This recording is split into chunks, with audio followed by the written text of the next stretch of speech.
السلام علیکم، میں امداد سمرو۔ حکومت پاکستان نے، وفاقی حکومت نے تحریک لبیک پاکستان TLP پر پابندی لگانے کا فیصلہ کر لیا، اور یہ پابندی پنجاب حکومت کی سفارش پر یا قرارداد پر وزارت داخلہ،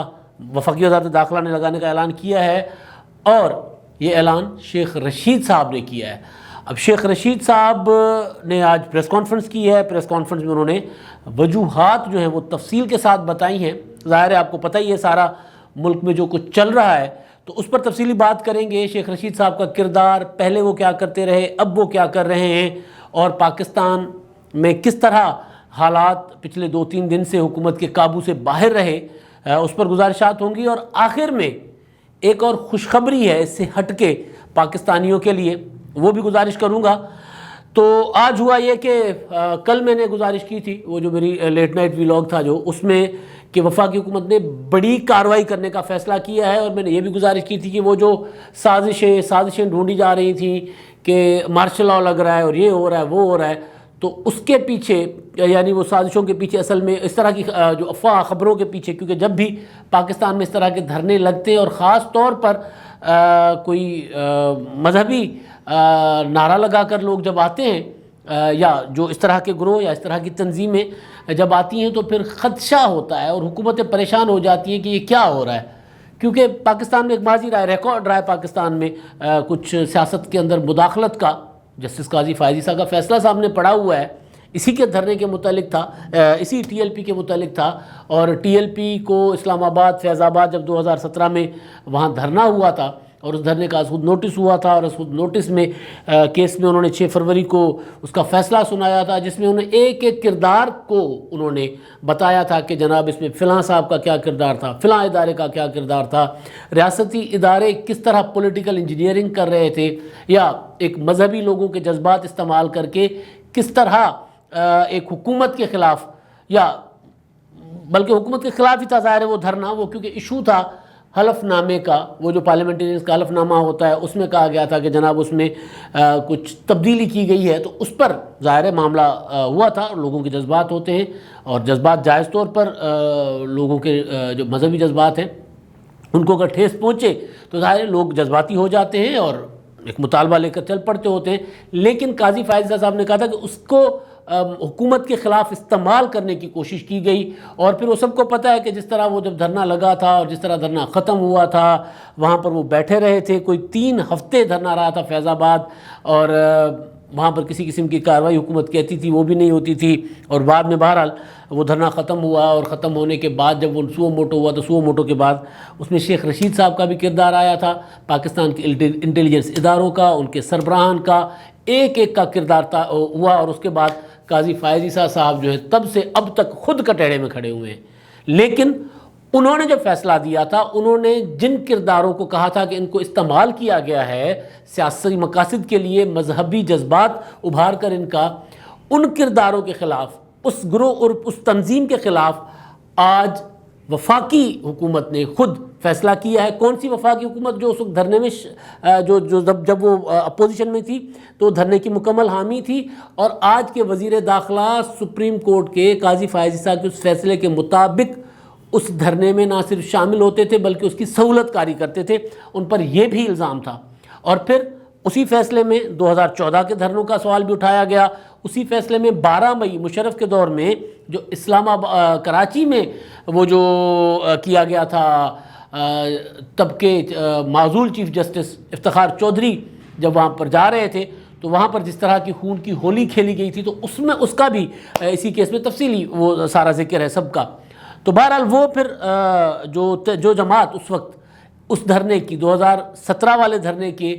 میں تھی، PTI، وہ جو تحریک لبیک، اور پھر اس کی سپورٹ کرنے والی تحریک انصاف، اور اس کی حمایت کرنے والے، اس میں شامل حال رہنے والے، اور ویڈیو بیان جائے، وہ ویڈیو تو شیخ رشید صاحب کے اب سامنے آ گئی۔ آج گو کہ انہوں نے کہا کہ میں کسی سے ملا نہیں ہوں، میں نے کبھی خادم رضوی صاحب سے ملاقات نہیں کی، سعد رضوی صاحب سے ملاقات نہیں کی، اور یہ نہیں کیا وہ نہیں کیا، لیکن ناموس رسالت صلی اللہ علیہ وسلم پر میرا ایک اپنا وہ جو ہے موقف ہے، وہ بالکل ہونا چاہیے۔ لیکن شیخ رشید صاحب کی وہ جو ویڈیوز ہیں بات ملاقات کی نہیں تھی، بات ملنے جلنے کی نہیں تھی،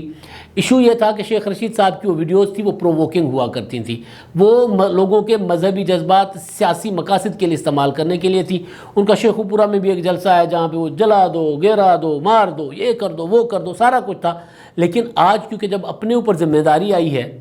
جب خود ملک سنبھالنا پڑا ہے بطور وزیر داخلہ، تو پھر شیخ رشید صاحب کیا کہہ رہے ہیں کہ جناب یہ لوگ تو بڑی تیاری کے ساتھ اسلام آباد کی طرف جا رہے تھے۔ وہ جو کل میں نے گزارش کی تھی کہ انٹیلیجنس رپورٹس تھیں کہ 20 اپریل کے لیے ان کی بڑی تیاری تھی، اور اگر 20 اپریل کو جو مارچ اسلام آباد کی طرف جائے گا تو پھر حالات حکومت کے کنٹرول سے باہر ہوں گے۔ تو شیخ رشید صاحب نے اس کی تائید کی اور تصدیق کی کہ جناب ہم نے جو تیاری کی تھی ہماری تیاری سے ان کی تیاری زیادہ تھی، یہ شیخ صاحب نے کہا۔ اور پھر ساتھ ہی انہوں نے کہا کہ وہ جو قرارداد ہے جو اسمبلی میں پیش کرنے کا ان کے ساتھ معاہدہ ہوا تھا، اس قرارداد کا متن جو ہے وہ ڈیسائیڈ کرنے کے لیے ان کے ساتھ میٹنگز ہوتی تھی، تو میٹنگز جو ہیں اس میں کوئی چیز جو ہے وہ اس پر آتے ہی نہیں تھے، یعنی کوئی باہمی اتفاق رائے یہ کر ہی نہیں پاتے تھے۔ اور ہماری میٹنگ میں آنے سے پہلے، اب شیخ صاحب کا الزام ہے وزیر داخلہ ہیں وہ جانے اور ان کے سابقہ اتحادی جانے ٹی ایل پی والے، کیونکہ اتحادی رہے ان کے، تو وہ جانے۔ تو بہرحال شیخ صاحب نے یہ کہا کہ وہ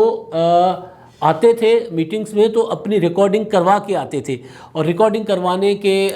وہ ریکارڈنگ یہ ہوتی تھی کہ جناب اگر کچھ ہو گیا تو پھر فلاں صاحب فلاں جگہ پہ دھرنا دے گا، فلاں سڑک بلاک کرے گا، فلاں، اور پھر وہ سوشل میڈیا کے ذریعے وہ کرتے تھے۔ اور اسی طریقے سے انہوں نے 3 دن سے ٹی ایل پی کے کارکنوں نے، ٹی ایل پی کے لوگوں نے ملک بھر میں دھرنے دیے ہوئے ہیں، اور پولیس کے انہوں نے کہا پولیس کے لوگ اغوا ہوئے ہیں، بہت زیادہ نقصان ہوا ہے۔ اور بہرحال تو اس سارے مدعے کی وجہ سے، اور جو مطالبہ میں نے کل بھی گزارش کی تھی کہ مطالبہ تھا کہ فرانس کا سفیر جو ہے اس کو ملک بدر کیا جائے، فرانس سے اپنا سفیر واپس بلایا جائے۔ اب فرانس، یورپین یونین، پوری دنیا، ظاہر ہے اگر فرانس کا سفیر ہم پاکستان سے نکال دیں گے تو ہم تو آئسولیٹ ہو جائیں گے، سیدھا معاملہ ہے، سفارتکاری کا معاملہ ہے۔ تو یہ والا تو معاملہ حکومت کے لیے ممکن نہیں تھا جو شیخ رشید صاحب نے کہہ دیا کہ قرارداد میں یہ والی بات کرنے کا مطلب ہے کہ ہم جو ہے وہ دنیا میں ہمارا پیغام جائے کہ پاکستان ایک انتہا پسند ریاست ہے۔ شیخ رشید صاحب نے کہا کہ اگر یہ ان کے مطابق ہم قرارداد لے آتے ہیں، اور اگر ہم فرانس کے سفیر وغیرہ کو ملک بدر کرتے ہیں تو پھر دنیا میں یہ پیغام جائے گا کہ پاکستان ہے وہ ایک انتہا پسند ریاست ہے، تو وہ ہمارے لیے ظاہر ہے وہ پاکستان کے لیے بہت نقصان دہ ہوگا، اور بات ٹھیک بھی ہے۔ تو اس کا کوئی اور حل نکالا جا سکتا تھا، لیکن اس کے لیے مذاکرات پر نہیں ہے، لہٰذا ہم نے پابندی لگا دی ہے ٹی ایل پی پر۔ اور انہوں نے یہ بھی کہا کہ یہ پابندی جو ہے وہ لگائی گئی ہے پنجاب حکومت کی سفارش پر۔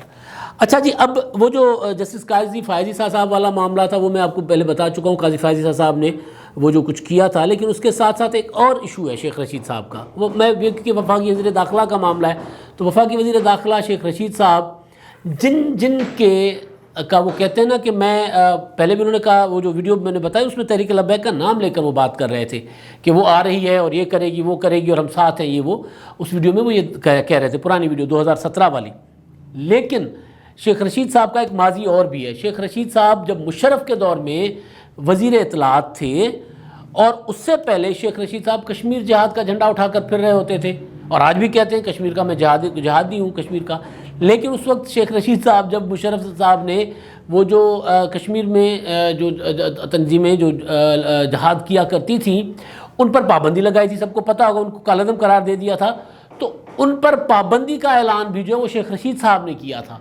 اور آج جب شیخ رشید صاحب سے پوچھا گیا سوال کہ جناب آپ تو ان کے ساتھ ہوا کرتے، تو جناب میری کوئی ملاقات نہیں ہوئی۔ بہرحال اب بات یہ ہے کہ سوچنا یہ ہے کہ جسٹس قاضی فائز عیسیٰ صاحب نے اپنے فیصلے میں جو باتیں کی ہیں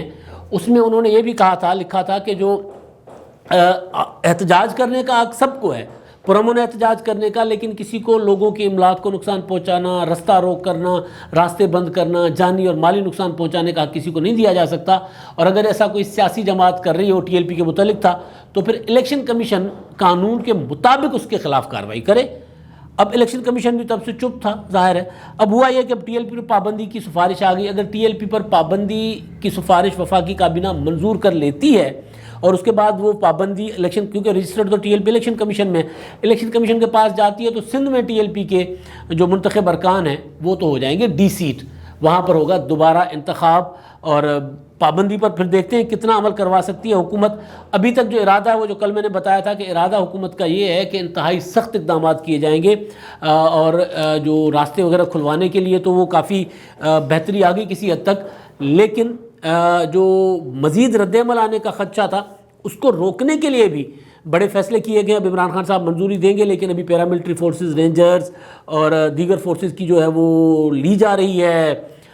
مدد لی جا رہی ہے راستے کھلوانے کے لیے، اور گرفتاریاں ہوں گی، بڑے پیمانے پر گرفتاریاں ہوں گی اگر ریزسٹنس آتی ہے۔ اور ویسے بھی بہت سے نام جو ہے وہ شیڈول میں اس میں تھے، وہ جو ہوتا ہے جن کو نظر بند کیا جاتا ہے، وہ تو وہ بھی سارا کچھ رہے گا، اور ایف آئی آرز وغیرہ ہوں گی۔ لیکن اصل بات یہ ہے کہ کیا اس طرح کا سیاسی کردار، میں بات کر رہا ہوں شیخ رشید صاحب کی، میں بات کر رہا ہوں پی ٹی آئی کی، کیونکہ جب یہ فیصلہ دیا تھا قاضی فائز عیسیٰ صاحب نے، تو پی ٹی آئی کی طرف سے قاضی فائز عیسیٰ صاحب، جسٹس قاضی فائز عیسیٰ صاحب پر 2 حملے ہوئے تھے۔ قاضی فائز عیسیٰ صاحب نے ایک فیصلہ، ایک کمیشن بنا تھا جب کوئٹہ میں وکلاء پر حملہ ہوا تھا، اس پر انہوں نے اس وقت کی مسلم لیگ نون کی حکومت کو کردار کو بے نقاب کر کے سامنے رکھ دیا تھا، خاص طور پر وزیر داخلہ اور انٹیلیجنس اداروں کے کردار پر، وہ جو کوئٹہ میں وکلاء کی پوری کی پوری کریم حملے میں، دہشت گرد حملے میں ختم کر دی گئی تھی۔ تو اس وقت بھی ان کی جو رپورٹ تھی، اس وقت ان سے مسلم لیگ نون کی حکومت ناراض تھی۔ جب انہوں نے یہ فیض آباد دھرنوں کا فیصلہ دیا تو پی ٹی آئی کی حکومت ناراض ہو گئی، متحدہ قومی موومنٹ ناراض ہو گئی، کیونکہ اس میں انہوں نے وہ پھر 12 مئی اور میں نے بتایا نا 2014 کے دھرنوں کا ذکر بھی کیا۔ تو ایک طرف پی ٹی آئی اور یہ چلے گئے تھے ایم کیو ایم عدالت میں کہ جناب یہ 22 جج ہیں، ان کے خلاف فیصلے کے خلاف چلے گئے تھے، اور دوسری طرف صدر مملکت نے ایک ریفرنس دائر کیا تھا وزیر اعظم کے کہنے پر۔ وہ ریفرنس بڑا، وہ اس ریفرنس کا بھی ٹھیک ٹھاک تماشا لگا کہ کس طرح ریفرنس بنا تھا، پتہ ہی نہیں تھا ریفرنس بنایا کیسے جاتا ہے، ریفرنس بھیجا کیسے جاتا ہے، کیسے ریفرنس ہوتا ہے، تو وہ تک پتہ نہیں تھا حکومت کو اور وزیر اعظم عمران خان صاحب کو۔ وہ جیسے آرمی چیف کی ایکسٹینشن کی سمری نہیں بنائی تھی، اسی طرح کا انہوں نے ریفرنس بنا کر بھیج دیا تھا، تو وہ ریفرنس بھی جو ہے وہ جگ گسائی کی وجہ بنا تھا۔ اور اب یہ فیصلہ جو ہے یہ کیا گیا ہے، تو لوگوں کو پھر قاضی فائز عیسیٰ صاحب کا وہ فیصلہ جو ہے وہ یاد آتا ہے، جو وفاقی حکومت نے فیصلہ کیا ہے ٹی ایل پی پر پابندی لگانے کا۔ اب دیکھتے ہیں کہ پابندی آگے ظاہر جائے گی، وفاقی کابینہ میں، وفاقی کابینہ اس کی منظوری دیتی ہے تو پھر ظاہر ہے جس طرح ماضی میں سیاسی جماعتوں پر یا دینی سیاسی جماعتوں پر یا خالص دینی جماعتوں پر پابندیاں لگتی رہی ہیں، اس طرح پابندی لگ گئی تو پھر ظاہر ہے ٹی ایل پی۔ لیکن پاکستان میں یہ بھی ہوتا رہا ہے، پابندی لگتی ہے اور وہی لوگ جو جماعت ہوتی ہے اس پر پابندی لگ گئی تو اسی جماعت کے سارے بانیان یا سربراہان نئی نام سے جماعت بنا لیتے ہوتے۔ یہ پاکستان میں ہے اور ابھی بھی تک چل رہا ہے، اور پھر دوبارہ لوگ جو ہے عدالتوں میں جاتے ہیں۔ بہرحال اب آخر میں خوشخبری جو میں کہہ رہا تھا، وہ خوشخبری یہ ہے کہ پاکستانی کرکٹر بابر اعظم نے انڈین کرکٹر وراٹ کوہلی کی جگہ لے لی ہے۔ وراٹ کوہلی صاحب جو ہیں وہ تھے آئی سی سی رینکنگ میں، او ڈی آئی کی رینکنگ میں پچھلے 5 سال سے نمبر 1 کرکٹر، لیکن اپنے جو ہیں یہ بابر اعظم صاحب، انہوں نے ان کا ریکارڈ توڑ دیا ہے۔ اب نمبر 1 کا جو ہے تمغہ، نمبر 1 کی جگہ لے لی ہے بابر اعظم نے۔ بڑے عرصے کے بعد پاکستانی کرکٹ کے شائقین کے لیے یہ خوشخبری ہے۔ پاکستان نے بڑا عرصہ راج کیا کرکٹ پر، اور پھر کچھ وقت کے لیے برا حال ہوا، اور پھر ظاہر ہے وہ ہمارے ہاں کرکٹ ٹوٹل بند بھی ہو گئی۔ لیکن اب وہ جو حملہ ہوا تھا سری لنکن ٹیم پر، اور اس کے بعد آہستہ آہستہ پاکستان میں تھینکس ٹو نجم سیٹھی، کہ عمران خان صاحب ویسے ان کے بہت خلاف ہیں، لیکن بہرحال نجم سیٹھی آج آپ کو بنیادیں دے گئے پی ایس ایل کی وجہ سے، کہ اس کے بعد پاکستان میں کرکٹ بحال ہوئی، اور ہمارے لڑکے چاہے اس سے پہلے کھیلتے تھے چاہے بعد میں کھیلتے تھے، وہ اچھا کھیلنا شروع ہوئے۔ جب کرکٹ شروع ہوئی تو ظاہر ہے پھر ہوتا ہے، تو اب وہ پاکستان دوبارہ عالمی اعزازات لینا شروع ہو گیا، تو ایک بڑی خوشخبری تھی۔ اب آخر میں جی سوال، ہمارے جو مہربان ہیں جو دیکھتے ہیں ہمیں کمنٹس کرتے ہیں، سوال نہیں بلکہ کمنٹس، بار بار ہی میں سوال کہتا ہوں، سوال نہیں ہوتے، زیادہ تر کمنٹس ہی ہوتے ہیں۔ تو اس میں جی یہ ہے اپنا رفیع صاحب ہیں، اور وہ یہ کہہ رہے ہیں کہ جی پاکستان کی عوام ایک چھوٹی سی تبدیلی کو بہت زیادہ سمجھ لیتی ہے، شہباز شریف ہو یا مریم نواز یا حمزہ شہباز، مطلب ایک ہے سیاست کرنا۔ اس فیملی میں پھوٹ تو کوئی ڈال نہیں سکا، یہ نون لیگ کا طریقہ سیاست ہے، کوئی گرم تو کوئی نرم، جیسے اولاد کو باپ ڈانٹتا ہے تو وہ ماں اپنے پیچھے چھپا لیتی ہیں، اور کبھی ماں کی شکایت باپ کو۔ یہ کہہ رہے ہیں کہ جناب وہ جو میں نے کہا تھا نا مسلم لیگ نون اپنا وقت کے ساتھ ساتھ اپنی حکمت عملی بدلتی ہے، کبھی شہباز شریف، کبھی نواز شریف، کبھی مریم نواز، کبھی شہباز شریف، تو اب شہباز شریف کی باری آیا چاہتی ہے۔ میں نے یہ نہیں کہا، بالکل بات آپ کی ٹھیک ہے، میں نے کبھی نہیں کہا کہ نون لیگ سے نون میم شین کوئی الگ ہو رہی ہے، بالکل نہیں۔ میرا ہمیشہ یہ موقف رہا ہے کہ مسلم لیگ نون میں فیصلہ نواز شریف کا چلتا ہے۔ اب بھی اگر مریم نواز صاحبہ چپ ہو جائیں گی یا پیچھے چلی جائیں گی تو اس کے پیچھے بھی فیصلہ نواز شریف صاحب کا ہوگا، اس کے پیچھے ان کی سیاسی حکمت عملی ہوگی۔ سیاسی حکمت عملی، سیاست ہوتی اسی کا نام ہے کہ آپ نے ساتھ ساتھ وقت کے ساتھ حالات کے ساتھ اپنی حکمت عملی تبدیل کرنی ہوتی ہے، تو وہ ضرور ہوگا، لیکن اس کے پیچھے یہ قطعاً نہیں ہے کہ کوئی مسلم لیگ نون کے اندر، جو میری رائے ہے، ہو سکتا ہے آگے چل کر کوئی اور ہو جائے، لیکن میری رائے ہے کہ مسلم لیگ نون میں فیصلہ نواز شریف کا چلتا ہے، رائے سب کی چلتی ہے، کبھی وہ اپنا فیصلہ چلاتے ہیں، کبھی وہ شہباز شریف صاحب کی مان لیتے ہیں، کبھی مریم صاحبہ کی مان لیتے ہیں، لیکن اس پر عمل تب ہوتا ہے جب نواز شریف صاحب اس پہ گو ہیڈ کا آرڈر کرتے ہیں، اوکے کرتے ہیں کہ جناب اس پر عمل کر لو۔ تو اب اگر شہباز شریف صاحب باہر آئیں گے اور وہ اپنی جماعت کی سیاسی پالیسیاں ڈیسائیڈ کریں گے یا آگے چلائیں گے، تو نواز شریف صاحب کے آشیرواد اور فیصلے کے ساتھ۔ عمران احمد صاحب ہیں، وہ کہتے ہیں آج کل ویسے بھی شہباز شریف پی پی پی اور بلاول بھٹو کے لیے نرم گوشہ رکھتے ہیں، اب لگ رہا ہے کہ پی پی پی کو دوبارہ پی ڈی ایم میں جگہ ملے گی اور تحریک پروان چڑھے گی، ہو سکتا ہے اسمبلی میں عدم اعتماد بھی آ جائے۔ سیاست ہے، ہو سکتا ہے کی بنیاد پر سیاست چلتی ہے، ممکنات کی بنیاد پر، تو ممکن ہے شہباز شریف صاحب باہر آ گئے ہیں، اور مولانا صاحب نے کل پیپلز پارٹی اور اے این پی کو نکالنے کا اعلان نہیں کیا تھا، انہوں نے ان کو مہلت دی تھی سوچنے کی، دوبارہ رجوع کرنے کی، آ کر بات سننے کی، بات کرنے کی، تو ہو سکتا ہے شہباز شریف صاحب باہر آئیں تو پھر سیاست ہو سکتا ہے پر کام ہوتی ہے نا، تو رہتی ہے، تو ہو سکتا ہے کہ شہباز شریف باہر آئیں، پیپلز پارٹی اور مسلم لیگ نون اور دوبارہ شیر و شکر ہو جائیں اور عدم اعتماد والا معاملہ دوبارہ سامنے آ جائے، لیکن عدم اعتماد والا معاملہ وہ شہباز شریف صاحب بھی شاید اس پر نہ آئے، لیکن ممکن ہے کہ پی ڈی ایم برقرار ہے، پیپلز پارٹی کو پی ڈی ایم میں رکھا جائے، لیکن ابھی پیپلز پارٹی کا موڈ ذرا تھوڑا سا خراب ہے۔ اب تک کے لیے اتنا ہی، اللہ حافظ۔